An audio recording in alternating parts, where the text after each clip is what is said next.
Buongiorno a tutti i nostri radioascoltatori di Radio Amore. Oggi siamo partiti un po' in ritardo, abbiamo avuto dei problemi tecnici, ma fortunatamente abbiamo risolto tutto. Allora, per chi non lo sa, ricordiamo che potete seguirci sulle frequenze radio 97 MHz, 104 zone di San Cataldo, la Fristretta, invece tutto il vallone fino a Gela su 97 MHz. Invece chi volesse seguirci attraverso internet può farlo quindi collegandosi a www.radioamoreweb.it oppure può non solo ascoltarci ma anche vederci in diretta sul nostro canale YouTube. Basta digitare sul motore interno di YouTube Radio Amore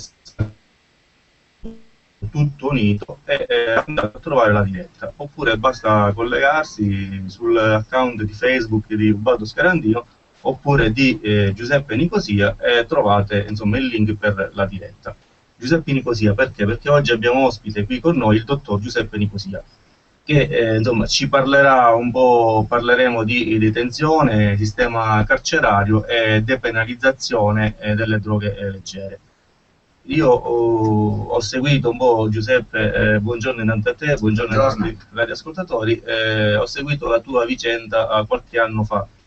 Ci racconti brevemente che cosa è successo? Nel 2008 sono stato arrestato perché trovato in possesso di piante di canapa che coltivavo per uso personale a scopo proprio ludico-ricreativo. Questa è la vicenda che mi ha portato praticamente in carcere a scoprire il mondo che c'è dietro le sbarre. Ho scritto di questa vicenda personale un libro che è stato riconosciuto di una certa valenza sociale, infatti poi presentato anche alla Camera dei Deputati, libro in cui denuncio appunto il fallimento del sistema carcerario italiano. Oggi il sistema carcerario italiano è tra i peggiori d'Europa, è sovraffollato, il recupero è quasi inesistente, abbiamo un 70% di recidiva fra i detenuti che scontano la pena in carcere e quindi si necessita assolutamente di un cambiamento. In questi giorni se ne sta parlando moltissimo, si parla di amnistia, c'è gente favorevole perché l'Europa stessa ci spinge verso una risoluzione drastica di un problema che per anni ci ha fatto anche multare alla comunità europea.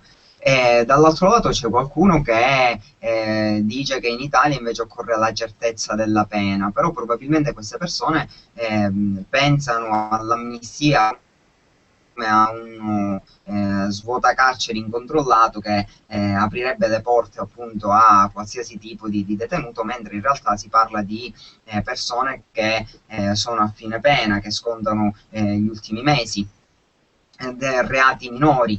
Inoltre queste persone non sanno anche che in Italia l'ingiustizia regna sovrana. Ogni anno abbiamo qualcosa come 180.000 prescrizioni che sono tutti potenziali reati che non vengono assolutamente puniti, non vengono neanche giudicati.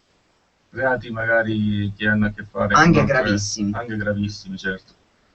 Però i reati invece legati al tuo caso o ad altre situazioni Italia, sono più puniti rispetto... In Italia abbiamo due leggi che hanno riempito le nostre carceri e sono la Bossi-Fini, che è una legge che punisce col carcere gli immigrati clandestini sostanzialmente, c'è il reato di clandestinità, e la Fini-Giovanardi invece, che è una legge che ha portato dietro le sbarre veramente migliaia di persone sostanzialmente innocenti, anche perché ricordo che in Italia ci fu anche un referendum per la depenalizzazione delle droghe leggere che fu vinto dai cittadini, un referendum radicale che portò praticamente a dire sì, vogliamo depenalizzare le droghe leggere. Questo di fatto non è mai avvenuto. Giovanardi continua a dire che nelle carceri non c'è mai finito un consumatore, ma soltanto spacciatori. La realtà è che la sostanza minima detenibile è un quantitativo così, diciamo, irrisorio, che è facile finire in carcere. In più, se si viene trovati con 3 bustine di marijuana messa in maniera separata, il carabiniere può pensare, o il poliziotto può pensare, può dichiarare che è un confezionamento pronto allo spaccio. Cioè sostanzialmente in Italia anche io che avevo sì 60 piante di canapa, ma a casa mia non c'erano bilancini di precisione, non c'era nulla per il confezionamento, soltanto dei barattoli di vetro, perché io avrei conservato la canapa in barattoli di vetro perché si conserva per anni, e ne avrei fatto esclusivamente un uso personale. Però la legge non prevede questo, superato un certo quantitativo sei uno spacciatore e quindi finisci in carcere, nonostante ricordo a tutti che il reato di coltivazione e detenzione di sostanza stupefacente, poi nello specifico proprio la marijuana, è un reato che non lede nessuno, cioè quindi è un reato senza vittima sostanzialmente. Io quando ogni volta che leggo sul giornale di persone insomma che viene arrestata perché scoperti con coltivazioni di canne, penso guarda degli imprenditori e gli tappano su eh, ti volevo chiedere, hai scritto un libro della tua esperienza, Leone Bianco, Leone Nero. Sì. Che significa questo titolo? Il titolo è stato voluto dall'editore perché parlava praticamente, leggendo il libro mi diceva, dice io qua ci vedo il tuo alter ego, da un lato sei una persona laureata, molto colta, dal lato per come poi ti sei comportato in carcere, cioè non lo so se è venuto fuori un lato mio criminale, non voglio dire criminale, però sicuramente è più duro perché sostanzialmente io non ho sofferto della forma di ingiustizia che ho sentito pesare su di me, ingiustizia dettata dal fatto che il pregiudizio, il proibizionismo degli ultimi 30 anni fanno vedere un consumatore di cannabis come un tossicodipendente, oppure se hai della cannabis a casa allora sei uno spacciatore. Io quello che dico sempre, perché poi da lì è iniziata una campagna antiproibizionista a 360 gradi, io dico sempre che non fumo sigarette, non fumo tabacco, sono uno sportivo. Stamattina sono venuto qua in bici, ieri sera abbiamo fatto un po' tardi, avevamo un matrimonio, ne approfitto per fare gli auguri a Valentina e Giuseppe, e abbiamo fatto le 2:30, stamattina ho preso la bici, sono venuto qua in bici, quindi pratico attività fisica, c'è gente che mi reputa un iperattivo perché ho troppi hobby, forse troppe passioni. Non bevo alcol, però uso cannabis da 22 anni. Eh, è una cosa che dico senza problemi perché non mi sento né un tossicodipendente né influito negativamente nella mia vita, se non a livello legale, quello sì, sicuramente. Infatti non mi sembri rimbambito, come suole dire, ti rimbambisci. Vabbè, diciamo che poi... Mio padre beve un bicchiere di vino al giorno a tavola, per questo non è un tossicodipendente. Guai a toglierlo perché comunque è il suo piccolo piacere, la sua soddisfazione. Cioè lui dice non smetto di bere il bicchiere a tavola perché mi piace. Se dovessi mettermi a dieta, dice sempre mio padre, preferisco mangiare meno pasta che eliminare quel bicchiere di vino. Per questo, ripeto, non è né un tossicodipendente né un alcolizzato, cronico, eccetera. Perché non dobbiamo vedere nello stesso modo una persona adulta, responsabile, che decide magari la sera con gli amici, a fine giornata lavorativa, di farsi una canna. Perché di questo stiamo parlando. Così. Alla fine è sempre un discorso, come tutte le altre cose, di quantità, è un discorso di sensibilità individuale al componente specifico. Droghe leggere, insomma, è un tema che va a toccare poi anche un discorso di criminalità organizzata, un discorso di politica. È il vero problema. Cioè, Praticamente nella prefazione ho letto tutta la verità quindi qual è questa verità? Allora, la verità è che, subito esatto, che almeno il 60% del budget economico della criminalità organizzata tutta è data dallo spaccio di sostanze stupefacenti. E questo monopolio, perché hanno un vero e proprio monopolio, è garantito dalle leggi proibizioniste. Paradossalmente in Italia, dove c'è una forte repressione sia sul consumo di droga soprattutto che sullo spaccio e tutto il resto, dove abbiamo appunto il responsabile, il dirigente del DPA, del Dipartimento Politica Antidroga, che continua a lottare perché lui dice che dobbiamo cercare di creare una disapprovazione sociale. E in realtà noi siamo il paese che consuma più cannabis in Europa, siamo al 17% della popolazione, mentre l'Olanda, che è un paese dove ci sono decine di coffee shop, se non centinaia, soltanto l'8% della popolazione consuma cannabis. E la canapa inoltre ha un introito, considerata proprio come sostanza stupefacente, ha un introito non indifferente nell'economia di quel paese. La California ha legalizzato, negli Stati Uniti su 52 stati federali, 19 hanno legalizzato o depenalizzato l'uso e la detenzione di cannabis. In questo caso sembra come se paradossalmente lo Stato si faccia complice della criminalità organizzata, favorendo questo tipo di attività che è illecita, perché comunque per legge poi lo diventa. Quando invece insomma si potrebbe anche regolamentarla, e anzi lo Stato ne trarrebbe un profitto non indifferente. Mi capita spesso durante appunto la presentazione del mio libro magari di finire nelle scuole, e quando trovo dei docenti o dei presidi, dei dirigenti scolastici che sono favorevoli a parlare dell'argomento, andiamo a toccare determinati punti del problema. Una cosa che dico sempre è questa: cioè un adolescente, una persona, un ragazzo in fase di crescita non dovrebbe mai utilizzare alcuna sostanza psicoattiva. E nessuna, neanche il caffè, neanche l'alcol, perché vanno a incidere proprio sulla formazione del nostro cervello.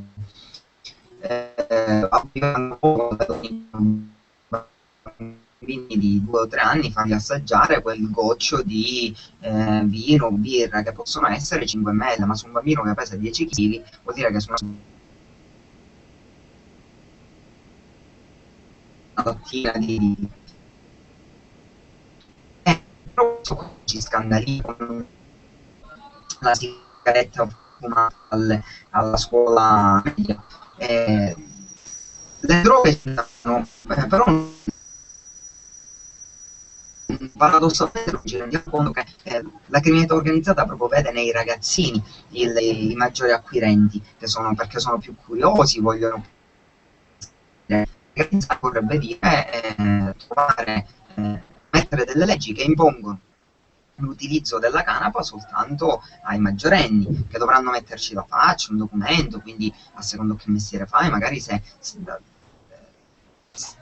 questo mestiere può essere influenzato dall'utilizzo di canapa, potresti essere in quel caso giustamente perseguitato, non lo so, non ho idea. Cioè, io sono, ripeto, un consumatore di canapa, ma quando ne faccio uso, che so, se vado in Olanda con gli amici, con mia moglie, entriamo nei coffee shop, fumiamo, poi usciamo, facciamo una passeggiata, cioè, sorridi, sei tranquillo. Non mi segnerei mai di farmi una canna prima di, non lo so, andare a fare un giro in moto, o se fossi un medico non fumerei mai una canna prima magari di fare un intervento. Effettivamente dicevi bene prima tu, dico, tutti beviamo il bicchiere di vino, ma non tutti diventiamo alcolizzati. Quindi magari in percentuale nella legalizzazione ci sarà chi poi diventa un tossicodipendente, ma non tutti lo diventeranno.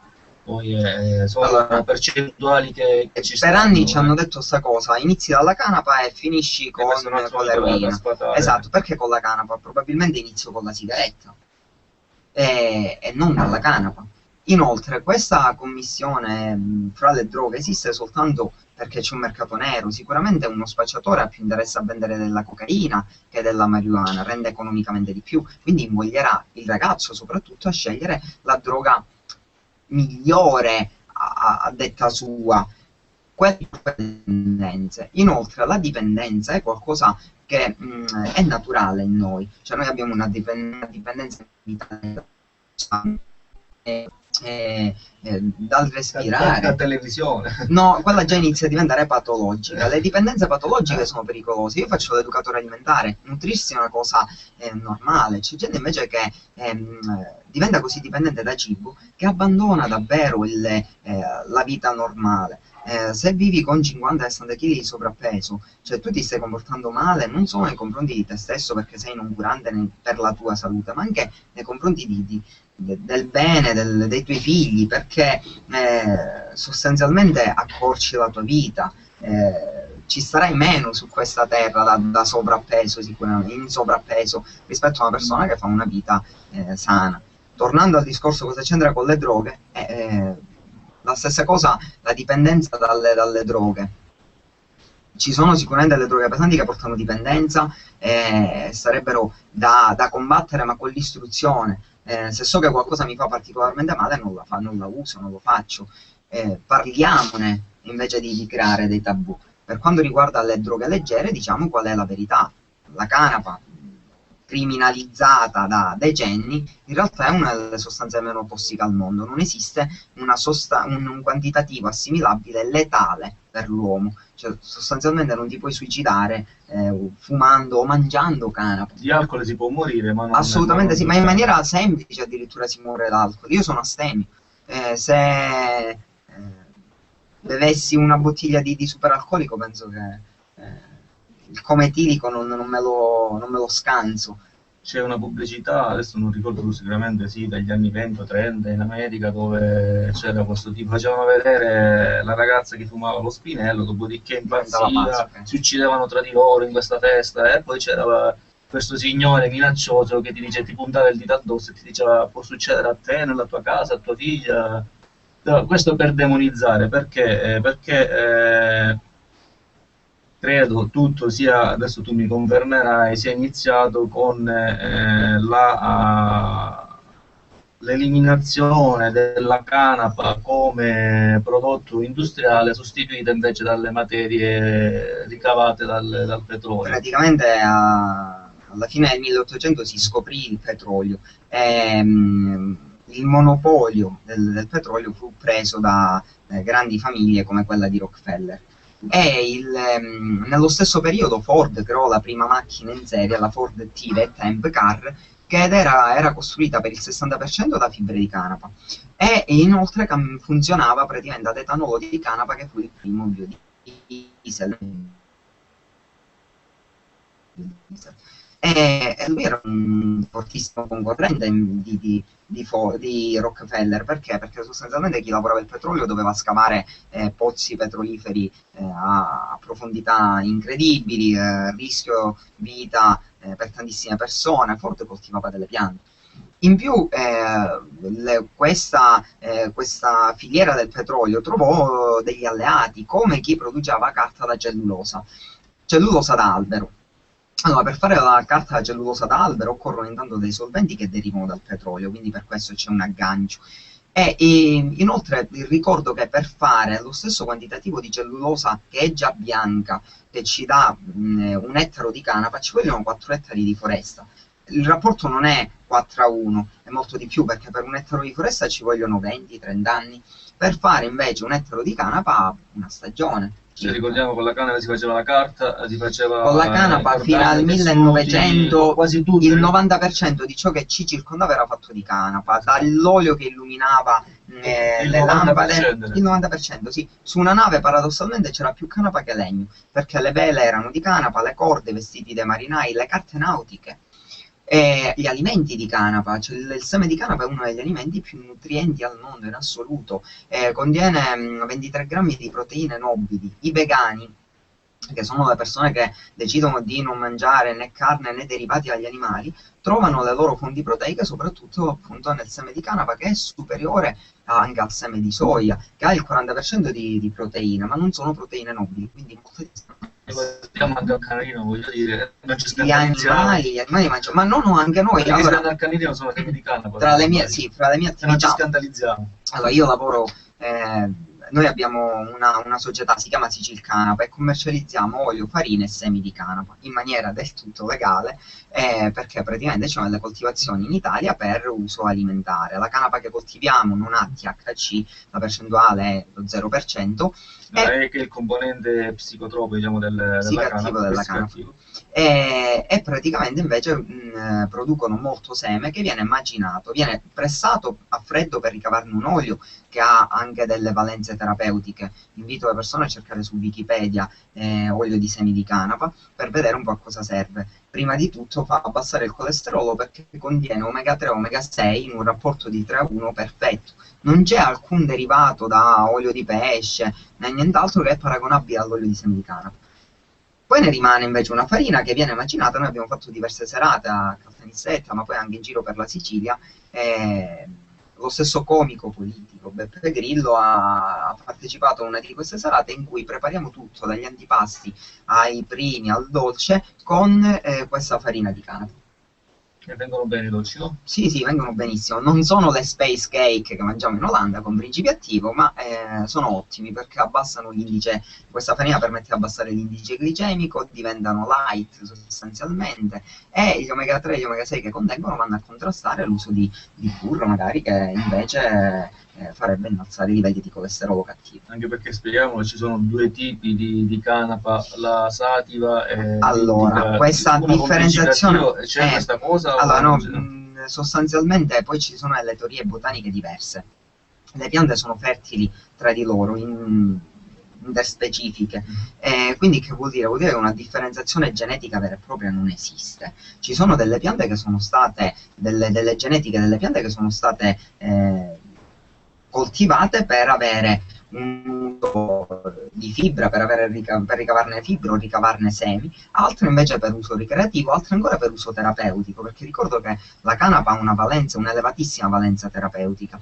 Anche lì, fino al 1920, forse il 50, se non il 60% dei farmaci era fatto tutto di canapa. Vendevano delle sigarette di canapa indiana già confezionate, si chiamano proprio sigarette di canapa indiana, contro la tosse tisica, contro l'asma. Veniva dato lo sciroppo di canapa. La canapa è un antinfiammatorio, un antidolorifico. Oggi ci sono degli studi provati per quel che riguarda la cura soprattutto della sclerosi multipla.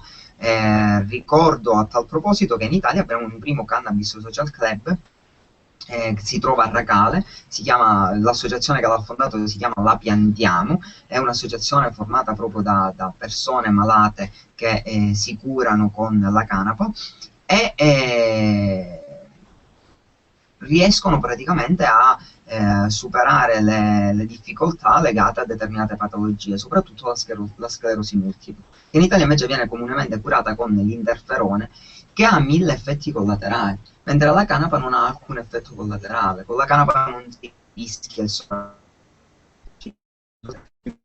eccetera, eccetera.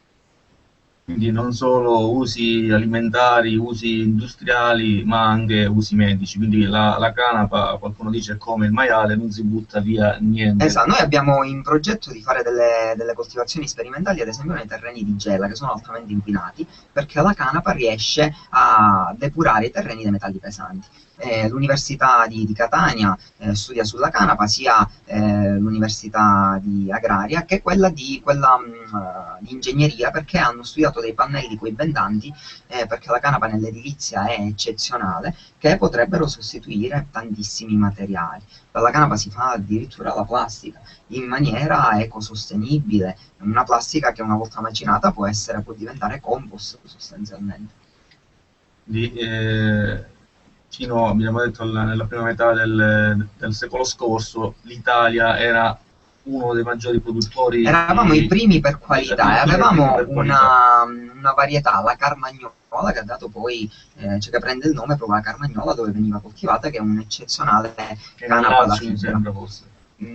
Ma sì, anche se alla fine sono rimasti i primi prodotti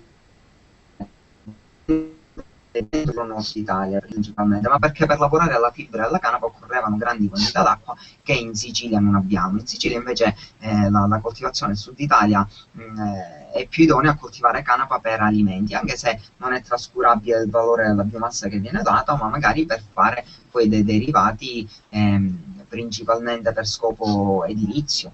È una domanda così che poi volevo fare, prossimamente avremo anche un agronomo in studio e gli ripeterò questa domanda. Cioè, secondo te oggi nel 2013 la coltivazione in Sicilia è possibile? Può già dare abbiamo delle coltivazioni, riscontri economici ai nostri agricoltori? Allora, insomma, ti do perché so notizie. che si chiama Magese, quando passa da una stagione all'altra arricchisce il terreno invece di impoverirlo. Perfetto, la canapa intanto si utilizza in rotazione proprio per arricchire e migliorare i terreni, perciò non andrebbe assolutamente a dare fastidio, diciamo, rovinare quella che è l'attuale metodo di coltivazione siciliano del grano. Noi abbiamo degli accordi già presi con alcuni mulini perché vogliono praticamente inserire la canapa tra il mix e le loro farine di grani siciliani per migliorarne la qualità. Cioè, quindi è una simbiosi perfetta. Parlando del riscontro economico, intanto la canapa è una pianta straordinaria perché non ha bisogno né di concimazione chimiche né di antiparassitari o pesticidi. I Perché fertilizzanti sono banditi con la assolutamente sì, non canapa. Un occorre. prodotto tutto naturale. Perfetto, infatti è facile ottenere con la canapa la certificazione bio, non ha parassiti naturali, cioè quindi non abbiamo problemi, non dobbiamo andare a disinfestare queste coltivazioni e quindi è assolutamente bio. Questo abbatte i costi già di per sé.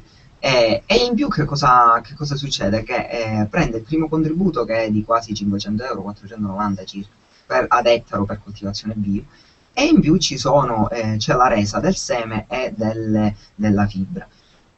Parliamo di una cifra che potrebbe arrivare a 1600 euro ad ettaro. È una cifra che magari per i più non dice nulla, ma per chi è nel campo agricolo e sa bene quanto si ricava dal grano, oggi poi in competizione con grani che vengono dall'estero a prezzi bassissimi, è una proposta molto allettante che potrebbe riaccendere, dare un nuovo input all'agricoltura siciliana. In più, dato che la canapa ha quasi 5.000, oltre 5.000 derivati, cioè potrebbe anche andarsi a creare una filiera di industrializzazione assolutamente a impatto zero, ecosostenibile, per la realizzazione di qualsiasi cosa.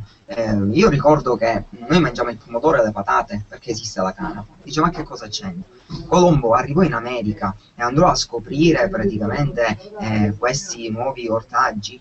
Perché? Perché aveva delle vele di canapa sulle caravelle che permisero appunto la traversata di questi oceani.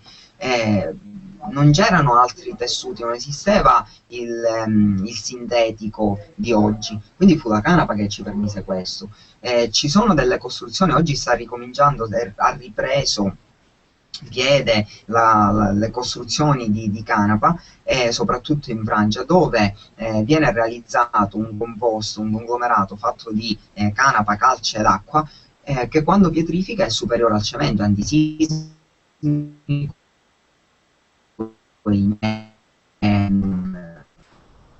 assolutamente coibentante termico, dal caldo e dal freddo, insonoritante, cioè praticamente non ha difetti. È economico e impatto zero perché rispetto al cemento si ha una produzione di CO2 nella realizzazione bassissima, che viene oltretutto abbattuta perché la canapa è una pianta coltivata, quindi entra nel processo di produzione di ossigeno. Ottimo. Io da agricoltore che voglio iniziare un discorso del genere ho bisogno di autorizzazioni particolari? Assolutamente sì, perché la canapa è ancora iscritta in quella famosa tabella 1 delle sostanze stupefacenti, quindi ne è illegale la coltivazione. Tranne che per uso, che cosa si fa? Noi in Sicilia tranne che per uso alimentare, dice, tranne per uso? No, la coltivazione è vietata a 360 gradi. Per avere l'autorizzazione a coltivare la canapa, noi abbiamo creato appunto questa associazione Sicil Canapa, dove cerchiamo di riunire tutti i canapicoltori siciliani e curiamo noi l'iter, che è un po' macchinoso ancora, ma stiamo cercando appunto di far approvare delle leggi anche a livello regionale per snellire il procedimento. Il procedimento comunque non è difficilissimo, bisogna avere l'autorizzazione a coltivare dichiarando che il seme è certificato, e noi abbiamo appunto, siamo associati con Assocanapa, che è l'associazione nazionale che ha un seme assolutamente certificato di piante a bassissimo livello di THC, quindi sotto lo 0%, dello 0%. E quindi abbiamo il seme certificato, in più ci sono dei contratti di acquisto poi del prodotto coltivato. E in questo modo l'agricoltore che decide di coltivare canapa può dimostrare che la sta coltivando proprio perché ci sono delle aziende che vogliono comprare il loro prodotto, che sarà seme piuttosto che fibra o appunto canapolo. Quindi chi vuole, insomma, decide di fare un passo del genere può rivolgersi a voi e affidarsi, e sa che può anche vendere il prodotto. Sì, c'è già sostanzialmente venduto. La produzione italiana non basta a soddisfare le nostre richieste già, perché l'olio di canapa, i semi di canapa, la farina di canapa stanno prendendo molto piede, proprio perché la farina è un migliore naturale di qualsiasi impasto. I celiaci la utilizzano perché le loro farine prive di glutine sono anche delle farine molto povere. La farina di canapa, che è una farina priva di glutine, ha però addirittura il 33% di proteine, contiene calcio, magnesio, ferro, contiene moltissima fibra, dà sapore anche a questi alimenti, quindi la utilizzano. Come loro anche gli atleti magari, che quando comprano un chilo di pasta di canapa riescono, mangiando 100 grammi, ad assimilare addirittura 100 calorie meno rispetto a una normale farina di grano duro, avendo però un buon apporto proteico, avendo appunto anche lì sali minerali particolari, eccetera. Quindi, allora, chi vuole, se c'è qualche agricoltore in ascolto che è massacrato dalla crisi, sicilcanapa.it, va su sicilcanapa.it e può insomma trovare tutte le informazioni al riguardo per produrre anche lui. La Regione Sicilia, vedendo appunto la valenza del progetto, ci sta aiutando. Faremo delle giornate informative. La prima sarà proprio il 20 di luglio nella provincia di Ragusa, sarà a Ragusa, e poi da lì ci sposteremo, ci saranno le presentazioni a Caltanissetta, a Siracusa e poi nelle altre province, Catania, Palermo, Messina. Faremo un giro, proprio un tour di tutta la Sicilia per far conoscere queste possibilità sia in campo agricolo che industriale. Veramente una pianta degli dei, utile a tutti gli usi. Però antipatica a certi poteri forti e quindi tutt'oggi illegale. Su questo so che anche ci state lavorando attraverso delle leggi, insomma, state presentando un disegno di legge in Parlamento. Allora, Ubaldo, vedi, parlare di canapa è davvero difficile perché è un argomento così vasto, prende così tanti rami che non si riesce a spiegare bene tutto. Si rimane forse sempre un po', per chi ascolta, per chi è ignorante sull'argomento, rimane sempre un po' titubante. Ora, se anni, decenni. Perfetto, se parliamo di canapa e di legge, anche lì ci sono almeno 3 rami. Uno è quello della legge che riguarda la coltivazione della canapa per uso, come ti dicevo, alimentare e industriale. Uno è la legge che riguarda la canapa per uso medico. E io ricordo che dal 2007 la canapa è legale per uso terapeutico.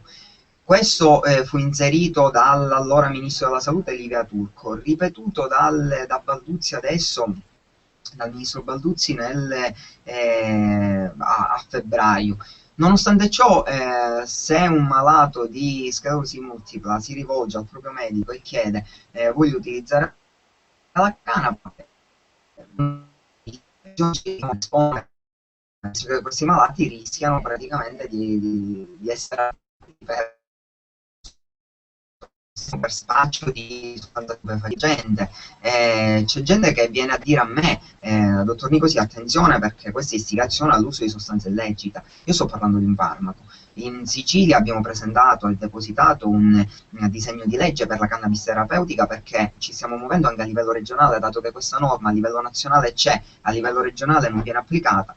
È a macchia di leopardo, perché poi io quando ci conviene, quando non ci conviene non lo so. Esatto, io ho almeno 10 amici che utilizzano la canapa per scopo terapeutico. Uno di questi è Andrea Triscioglio, e Andrea dice ma perché io mi curo e sto bene grazie alla canapa come farmaco? Non stiamo parlando di uso ricreativo. Il tuo amico ha un problema di sclerosi multipla, malato da 9 anni di sclerosi multipla, si cura con la canapa da 5 e da 5 anni ha abbandonato sostanzialmente la sedia a rotella, un bellissimo bambino di 4 anni. Andrea, non so se ci stai seguendo, ti saluto. Andrea è uno dei fondatori dell'associazione La Piantiamo del Cannabis Social Club di Racalto. Ma aspetta, un bambino di 4 anni non la fuma la canapa? Diciamo. Assolutamente. Magari qualcuno può pensare, il bambino di 4 anni gli facciamo fare le canne, no? Cioè, a parte il fatto che per Andrea è un farmaco, cioè non è per uso ricreativo come posso farne io. Cioè io quindi il principio attivo è in pillola come... No, arriva praticamente in infiorescenza e l'assimilazione è quella, cioè nel senso che va fumato, va mangiata la canapa.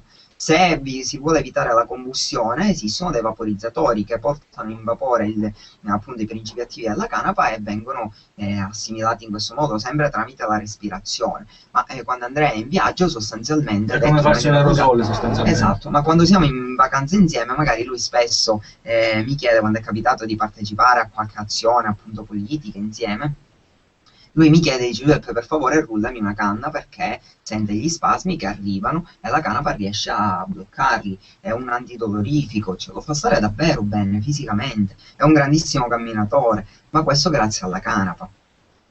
Ora, perché lui in Puglia riesce a curarsi in questo modo e in Sicilia chi è affetto da questa patologia si vede negato questa possibilità di cura, mentre gli vengono prospettate con estrema facilità qualsiasi altra cura, nonostante abbia effetti collaterali ben più devastanti. E lì c'è, tu conoscerei benissimo il mercato dei farmaci, insomma, le multinazionali. Concludo, abbiamo iniziato questo discorso dicendo le leggi in Italia, arriviamo alla fine alla legge invece per la legalizzazione anche di un uso ludico-ricreativo. Lì ormai sono diversi politici, anche facenti parte di partiti diversi, che si interessano all'argomento. Sicuramente storicamente sono stati i radicali i primi a interessarsi al problema della legalizzazione, ma oggi abbiamo anche SEL, il PD, abbiamo il Movimento 5 Stelle che è vicino al problema, perché si rendono conto che questa forma di persecuzione che doveva servire a scoraggiare l'uso di sostanza, invece in realtà non l'ha fatto, ha fatto sì che si arricchisse la criminalità organizzata, che facesse uso di sostanza stupefacente soprattutto la popolazione minorenne. Ha creato la cultura dello sballo, che è la cosa forse più insensata, cioè questo va da 360 gradi. Io non mi sveglio col pensiero di sballarmi e di farmi una canna. Questa cosa invece capita negli adolescenti, che hanno comportamenti comunque devianti anche nei confronti dell'alcol, entrano nei pub proprio per perdere cognizione di perché tutto. Visto che questo mondo è demonizzato, poi alla fine non c'è un'educazione seria che anche nelle scuole poi vada a spiegare, perché poi anche l'educazione che viene fatta nelle scuole è sempre un po' disinformata. Sì, si vive quel tabù, cioè nelle scuole non possiamo parlare di determinati argomenti perché in un certo modo. Esatto. Se tu ne parli demonizzando si può parlare, allora, però se tu dai informazione scientifica esatto, io parlo con ragazzi di età compresa fra i 16 e i 18 anni, vengono da me e mi dicono: sai, è venuto il finanziere che ci ha detto che fumando una canna posso anche morire, che con una canna il mio cervello sarà leso irrimediabilmente. Sì, che brucia la legge. E magari mentre mi dice questa cosa, che so,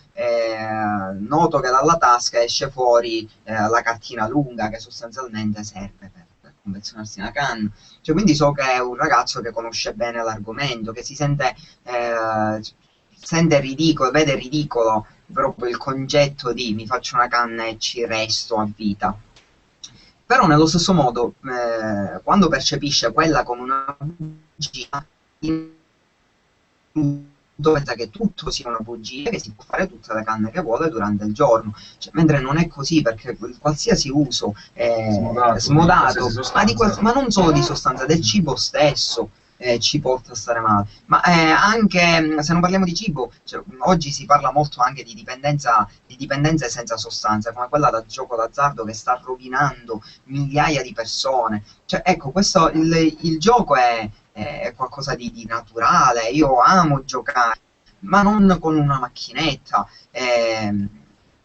Queste forme di dipendenza sono delle dipendenze dettate anche probabilmente da una cultura sbagliata dell'argomento. La dipendenza da TV, di cui molti soffrono, i bambini, cioè per farli stare tranquilli accendiamo la televisione e la mettiamo davanti. Ci sbarazziamo del problema. Esatto, a 360 gradi bisogna parlare, comunicare soprattutto con i ragazzi, dando le giuste informazioni. Io ho un fratello che adesso ha 22 anni, va all'università, è in gambissima, lui fa chimica organica, è una media eccezionale, fa sport, Mio fratello all'età di 12 anni è venuto a me e mi ha chiesto, ah sai, i miei compagni di classe si fanno le canne, io voglio fare le canne. Allora io, di questa sua richiesta della giovane età, cioè, me lo sono messo accanto e gli ho spiegato, ma non solo quello che erano le canne, ma tutte le droghe, partendo dal tabacco e finendo con l'eroina, e spiegando a lui proprio i pro e i contro, e l'ho messo nella condizione, per quel che è la condizione di un dodicenne, un tredicenne, di scegliere, perché poi a questa età già, per quella che è stata l'evoluzione della società, sono pronti a fare tantissime cose. Non so se lo sono pronti come maturità, però già si espongono e scoprono il sesso, scoprono le droghe. Mio fratello poi ha scelto di non utilizzare canapa, ma almeno fino all'età di 15-16 anni. Cioè a 16 anni poi ha sentito proprio questa curiosità, conosceva l'argomento e sicuramente, cioè, ha provato alla fine come tutti gli adolescenti. Mio fratello non è assolutamente un tossicodipendente, ha una vita regolare, sono orgoglioso di lui.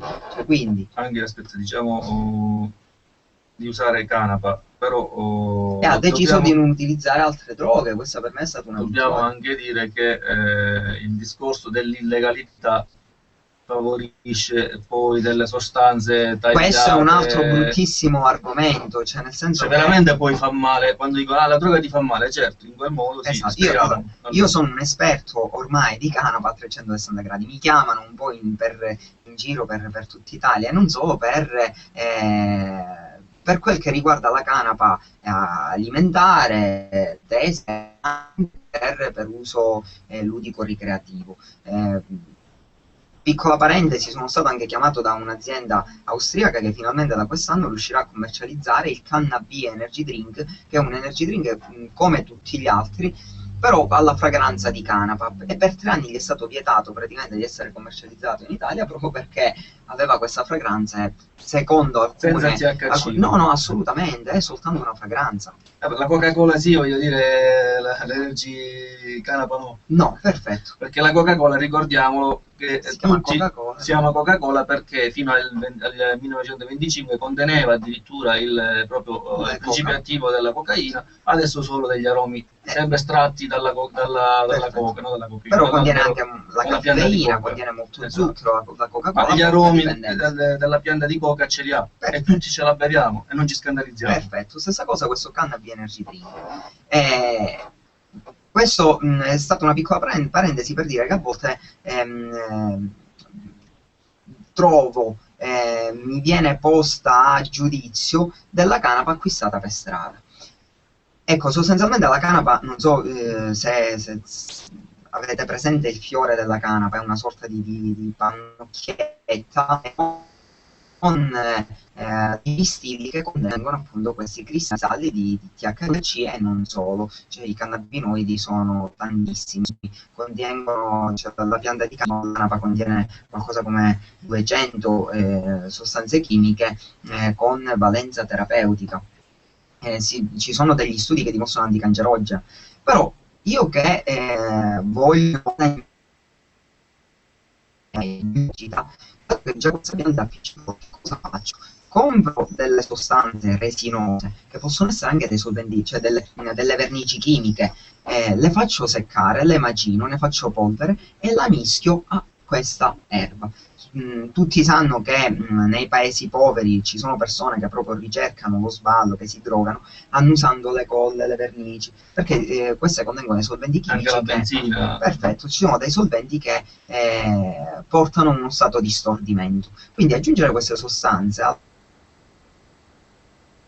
è altamente tossico, ma per chi è inesperiente addirittura sembra che ne migliori le qualità, perché addirittura fumandola dice guarda, ho preso una botta. Cioè, sono delle non cose... ti deve stonare, assolutamente, è un rilassante, assolutamente. Poi, sì, ma è proprio questo il rilassante. Io spesso quando parlo in conferenze scientifiche di droghe cerco di far capire la differenza. Quindi perché quando ti dà la botta che ti stona non è buona, allora, diciamo. Esatto.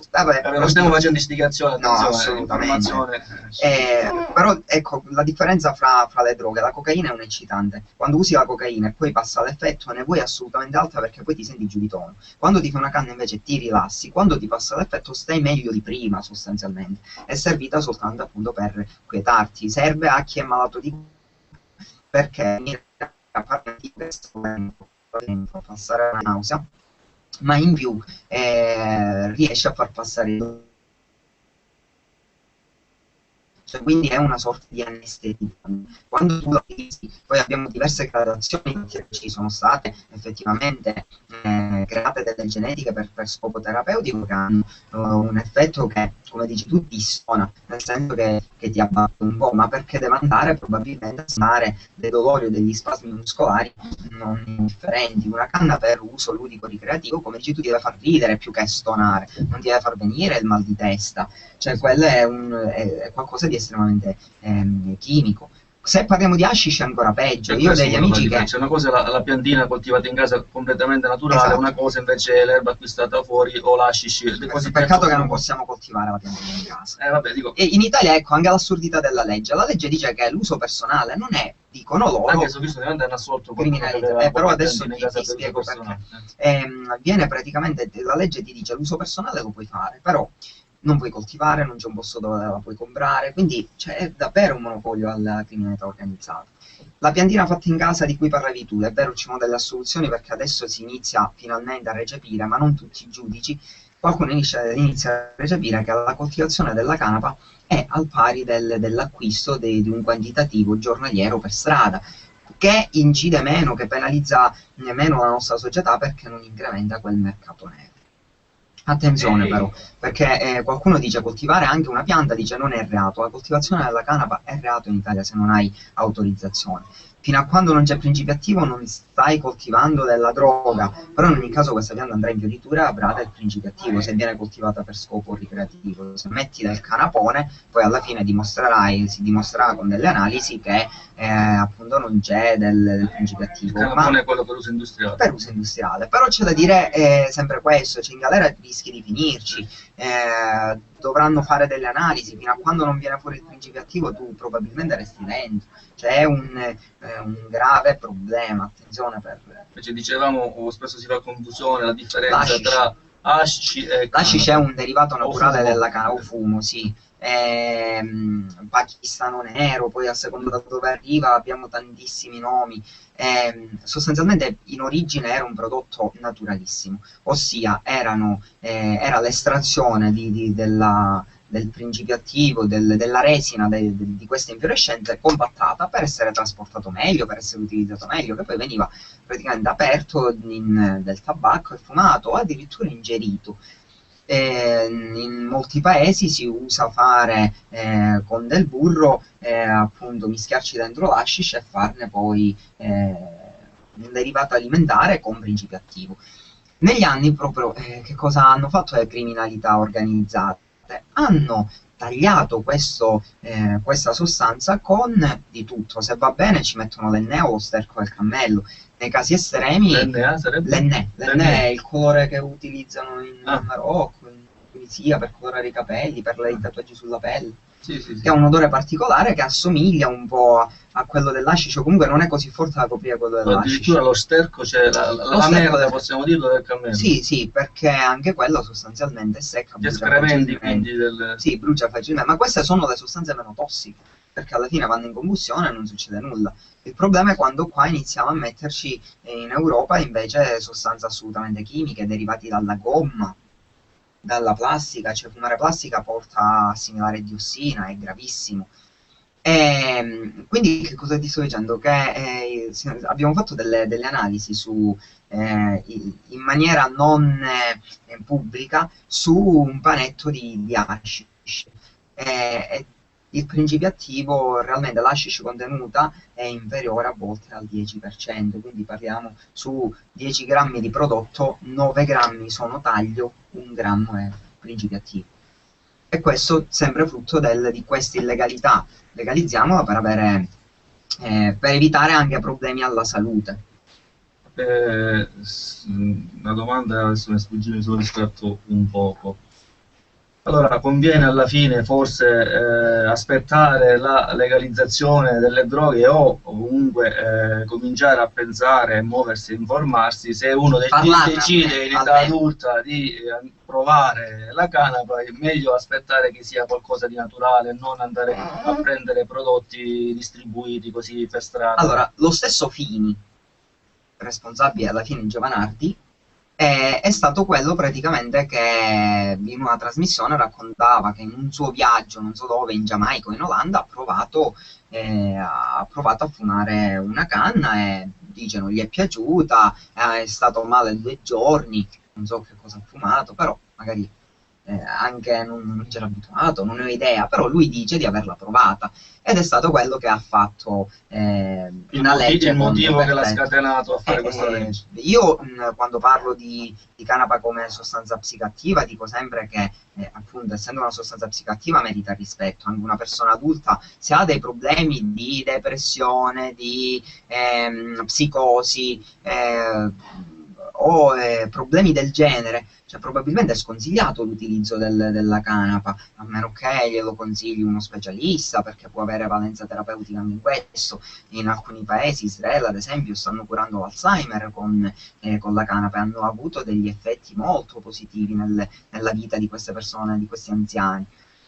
Quindi una persona che ha delle patologie non dovrebbe utilizzare delle patologie psicologiche, non dovrebbe utilizzare la canapa a cuor leggero. Però queste informazioni come facciamo ad averle? Cioè noi conosciamo la canapa quando a 16 anni c'è l'amico che si rulla sta canna e ce la passa. Cioè, non abbiamo idea di che cosa sia, l'amico nostro lo sta facendo, ci dice che è bello, vabbè proviamo. Dobbiamo assolutamente informare, in modo tale da poter scegliere. Una persona adulta può scegliere. Io quando mi si presenta l'occasione di bere un bicchiere di vino, cioè scelgo io di non bere, non mi lascio trascinare, perché non mi piace, ma non solo per questo. Il superalcolico ormai mixato a altre bevande hanno sapori anche gradevoli, ma per mia scelta non consumo alcol, non mi piace perdere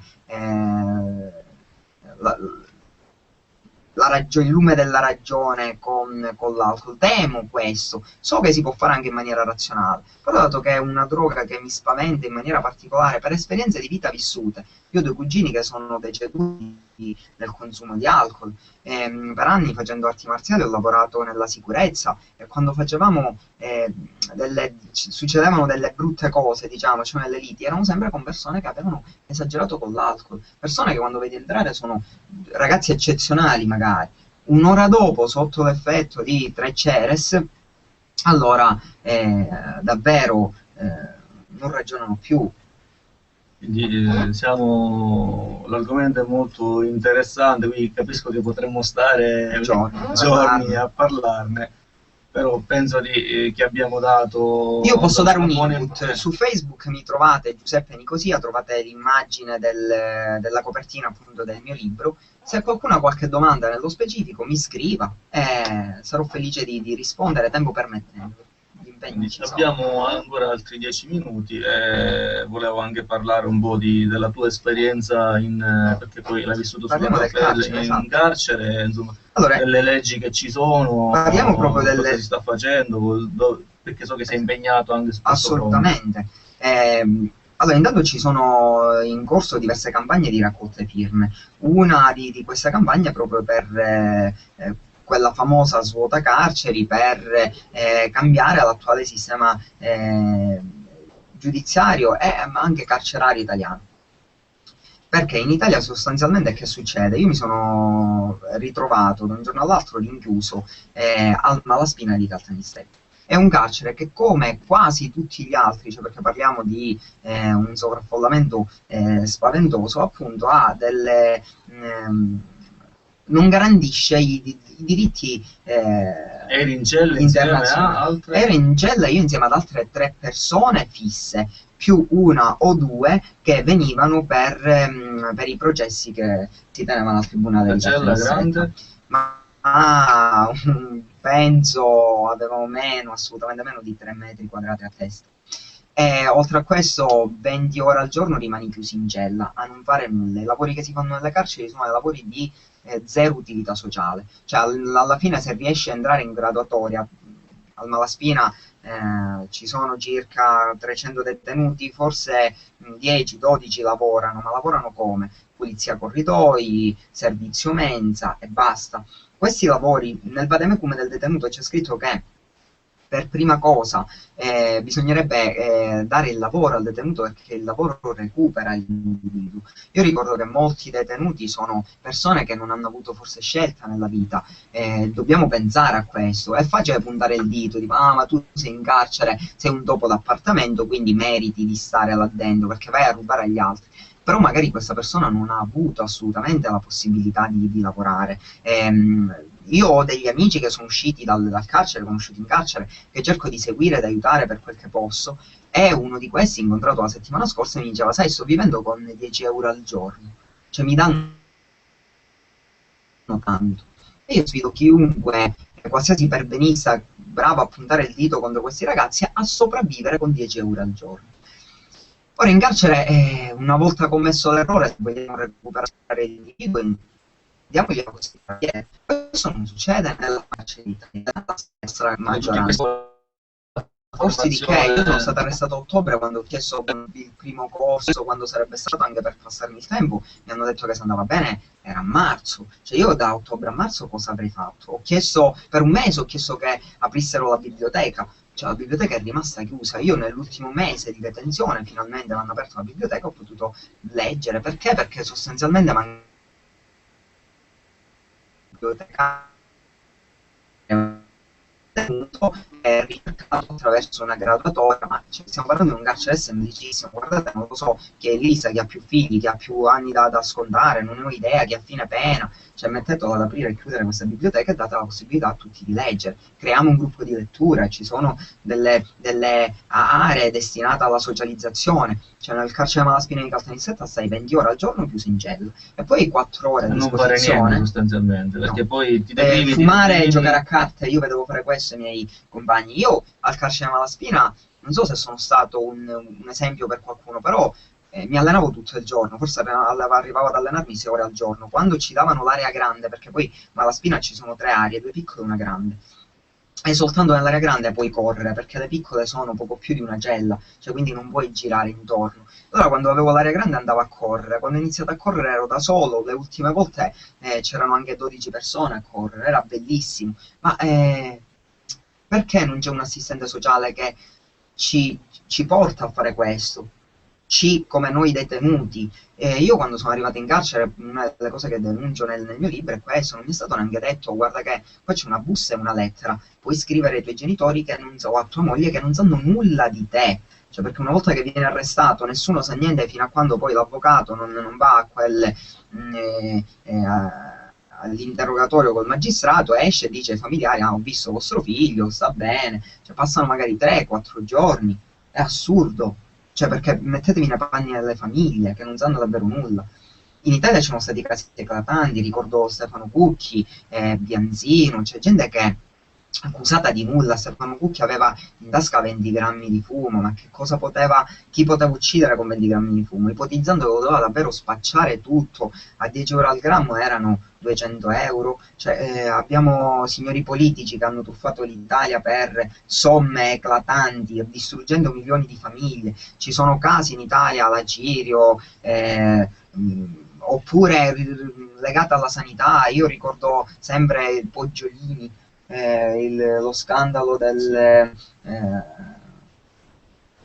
Lazio, nell'AS del Lazio, migliaia di persone poi morte a causa di epatiti, di AIDS, prese perché questi si facevano dare i soldi per le analisi sul sangue che doveva essere donato e non le facevano. Cioè sta gente è fuori.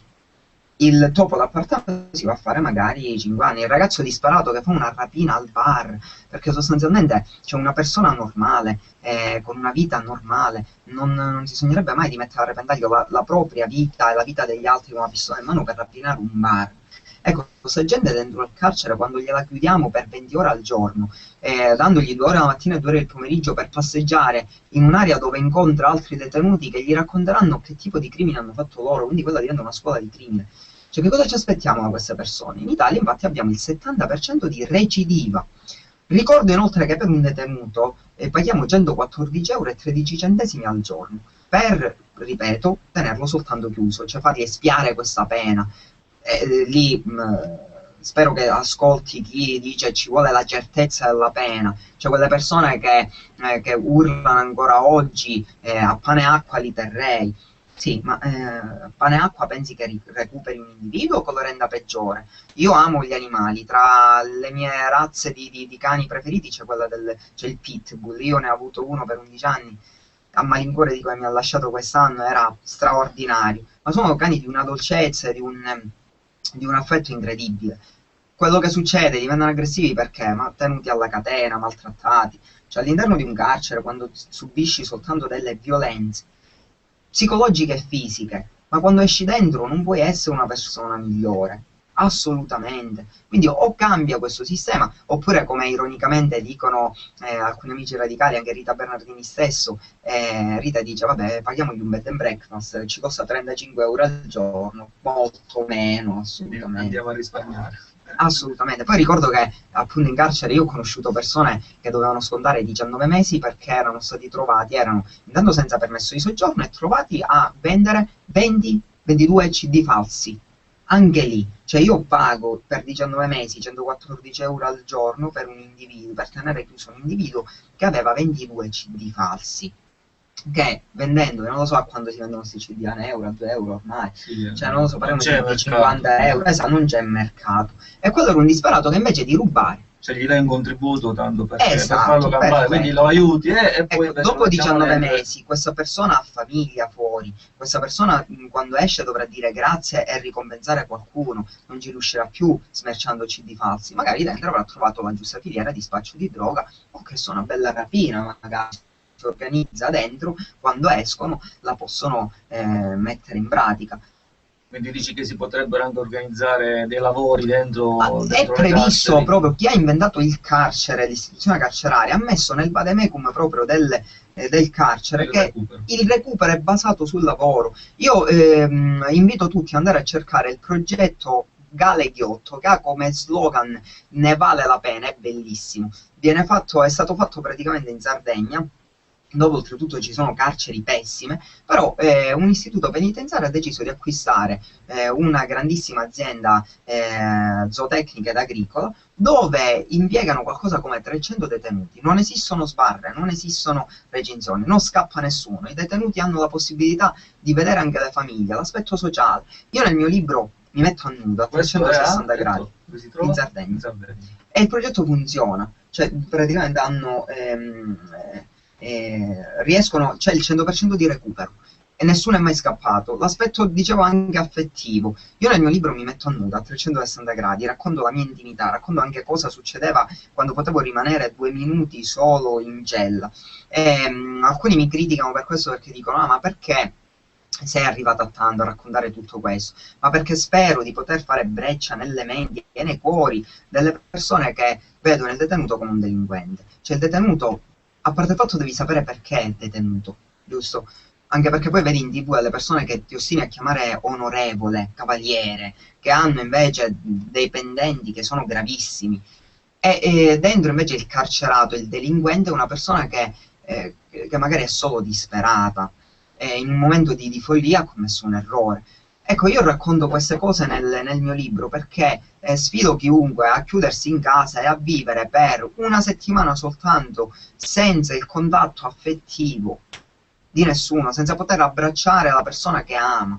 Cioè questo è altamente lesivo. Tra l'altro in uno spazio ristretto con altre 4-5 persone che neanche conosci, con cui devi interloquire in qualche modo. Perfetto. Più lo spazio è ridotto, più si creano attriti tra... Poi alla fine c'è gente che rimane stupefatta leggendo il mio libro, queste esperienze, dice ma poi alla fine non ti sei trovato male. Cioè, queste persone, nonostante fossero dentro per reati gravissimi come l'omicidio, ci sono state delle persone splendide. Sì, lo sono state davvero, perché comunque io sono fermamente convinto che l'uomo non nasce cattivo, cattivi ci diventiamo, a causa anche di questa società. C'è la società e l'ambiente che poi forma. Assolutamente, e se comunque commetti un errore, cioè, si deve dare davvero la possibilità di recuperare, non ti dobbiamo punire e basta. Cioè io alla fine sono stato punito, io ho fatto 2 mesi all'interno del Malaspina, 2 anni ai domiciliari. Anche questa è una forma di tortura, perché ti viene, cioè a me è stato dato il divieto di incontro ai domiciliari e non potevo neanche lavorare sostanzialmente da dentro, perché avrei potuto incontrare degli assuntori, cioè, ma sostanzialmente questa è soltanto una punizione fisica e psicologica che ti lede nell'animo e anche nel fisico. Cosa dovevo intanto recuperare io? Cioè il fatto che la canapa non si coltiva, cioè, oggi sono per la sensibilizzazione della canapa autoprodotta in Italia. Sono uno di quello che, cioè, si spende e dice sempre metteteci la faccia per far capire che chi usa canapa è come chi beve vino, non è assolutamente un tossicodipendente. Ci saranno delle persone che utilizzando della canapa lo fanno in maniera moderata e quindi si creano dei dipendenti, così come chi beve vino, una percentuale di questi può diventare alcolizzato. Ripeto, come l'obeso che si ciba in maniera sbagliata. Chi mangia diventa obeso.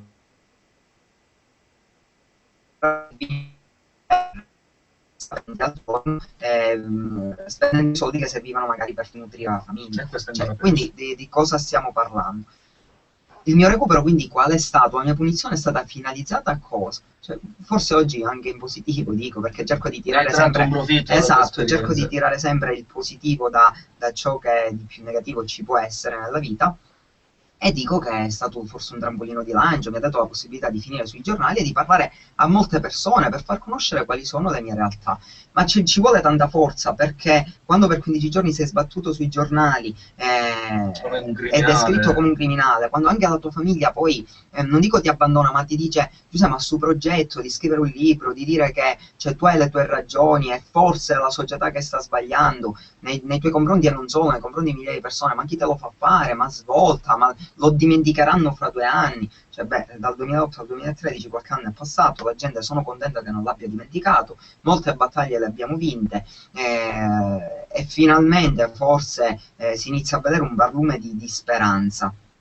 E poi, questo è un mio piccolo appunto, non capisco come mai si prendono sempre i piccoli spacciatori, chiamiamoli così, la piccola, e poi c'è un giro grosso che non si capisce mai. Allora, cioè, io solo questo, molto spesso capita nella mia città che fanno delle retate con 10-15 persone, con uno smercio magari si parlava nonostante si di eroina di 10 grammi alla settimana, quando gli assuntori con il sommerso sono almeno 800.000 persone. Allora, ma noi, queste bastano per 10 persone e il resto delle persone chi le fornisce? Cioè. Sì, ma in più, ascolta, le cose gravi sono due. Primo, si conoscono a volte i nomi di chi detiene proprio questo mercato, ma non si fa niente contro queste persone. E seconda cosa, che a mio avviso è veramente ancora più grave, come dici tu, dice si va a ricercare il piccolo spacciatore, ma ci mettiamo continuamente questa benda sugli occhi, volendo ignorare il problema. Il problema sostanziale sta nel fatto che le droga uguale soldi. In una società in cui c'è un'elevatissima disoccupazione, quando tu prendi uno spacciatore che vendeva 100 grammi anche di marijuana al giorno, ricavandoci 1.000 euro, troverai immediatamente un sostituto disperato che vuole guadagnare quei 1.000 euro. E questo è il problema. Tu puoi arrestare tutti quelli che vuoi, ma la sostituzione è immediata. Tempo fa ero in un quartiere di Palermo, si parlava con alcuni ragazzi che spacciavano, si parlava del problema dello spaccio, diceva, hanno arrestato il mio vicino di casa, lui aveva un bel giro, arrivava a smerciare 70.000 euro di cocaina al mese. Ora l'hanno arrestato, subito c'è stata una lotta tra famiglie perché doveva essere sostituito immediatamente. Chiunque è disperato nella nostra società si gioca la propria libertà per 70.000 euro al mese. Cioè, sono delle cifre esorbitanti. Vogliamo risolvere questo problema? Anche a sparare, a mettere la pena di morte sull'uso delle droghe, il risultato non cambia. Abbiamo delle prove. L'Olanda legale sotto l'8% lo usa. Se andiamo in Thailandia, dove c'è la pena di morte per lo spaccio della droga, producono il Malaya Cream, che è uno dei migliori hashish del mondo. Cioè, là c'è la pena di morte. In Italia, paese tra i più proibizionisti, 17% di consumatori dichiarati sostanzialmente, quindi ce ne saranno più in sommerso che sarà almeno il doppio. Allora, siamo fuori di 5 minuti, un minuto solo, ci teneva Padre Enrico il discorso dello svuota carceri. Ti do un minuto, sintetico. Allora, sintetico, come si può risolvere un problema? Se ho una casa strapiena di oggetti inutili e voglio sistemare casa, per prima cosa devo fare ordine. Per fare ordine, qualche elemento lo devo buttare fuori. Svuota carceri non serve a far uscire i grossi criminali, serve a far uscire prima chi è a fine pena, in modo tale praticamente da rientrare in un concetto di legalità, avere più capitale da investire su chi invece deve scontare ancora la sua pena in carcere. Lo svuotacarceri serve per non farci multare ancora dalla comunità europea, che ci giudica come sostanzialmente dei paesi trogloditi. Una parentesi.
Usata per un pochissimo periodo, cioè proprio si sono